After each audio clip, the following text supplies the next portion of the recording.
Comme souvent, dans les quartiers périphériques des grandes métropoles, nos reportages nous amènent vers la jeunesse. Cette fois, on a rendez-vous avec Antoine et Lorraine. Alors on m'a dit qu'on faisait l'école buissonnière ici. Oui. C'est ça.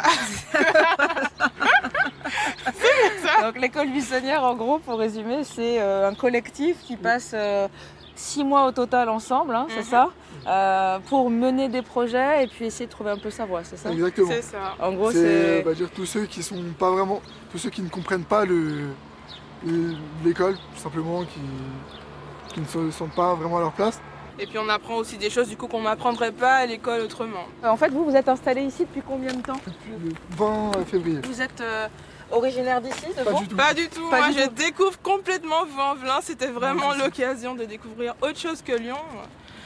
Mais franchement, c'est une ville très agréable. Et toi, Pareil, moi de base, je viens d'Argenteuil, dans la banlieue parisienne. Ah oui, rien à voir. Rien à voir. On vous emmène au premier étage.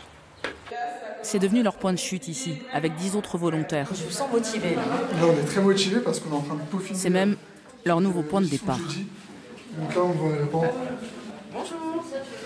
Là, il y a 2 personnes qui répètent leur texte. Ce jour-là, ils préparent un des temps forts de leur programme. Une rencontre dans quelques jours avec un acteur public qui partagera leur parcours.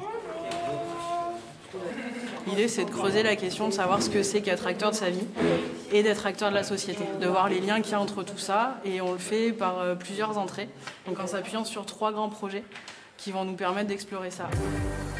Et pour comprendre, cette fois c'est à la Croix-Rousse qu'il faut se rendre. En plus des temps collectifs, chaque volontaire s'engage individuellement dans un projet. Dans cette maison de quartier, partenaire des écoles buissonnières, on travaille notamment sur un atelier de sensibilisation au numérique.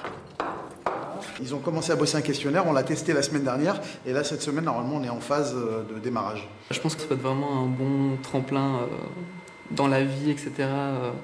Puis même tout ce qui est niveau social, etc. Toute ma vie, on m'a dit après le bac, tu réussis ton bac, après le bac, tu vas à l'université, après l'université, tu travailles. C'était vraiment une ligne droite en fait que tout le monde doit suivre.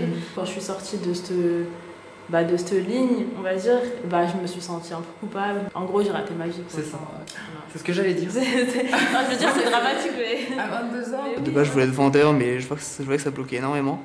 Et je me suis dit qu'en fait, il fallait que je reparte à zéro et quelque chose de vraiment nouveau. L'année prochaine, je vais en prépa infirmière.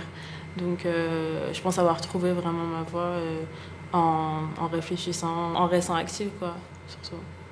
C'est essentiel ça, Tout à fait, c'est d'avoir un peu la confiance en soi qui permet de porter un regard clair sur sa vie et pas tout le temps très défaitiste, fataliste.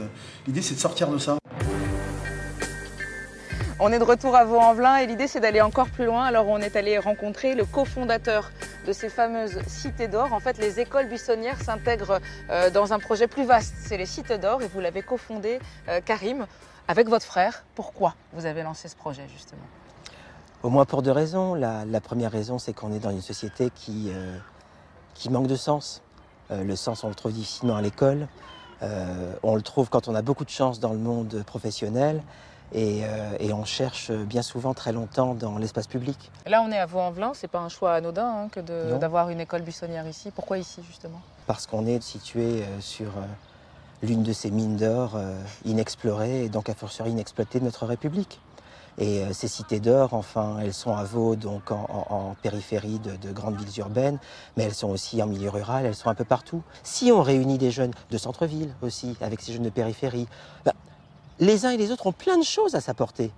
Et ça ne va pas que dans un sens. Hein. C'est pas, on a souvent tendance à se dire les jeunes des banlieues ont tout à recevoir.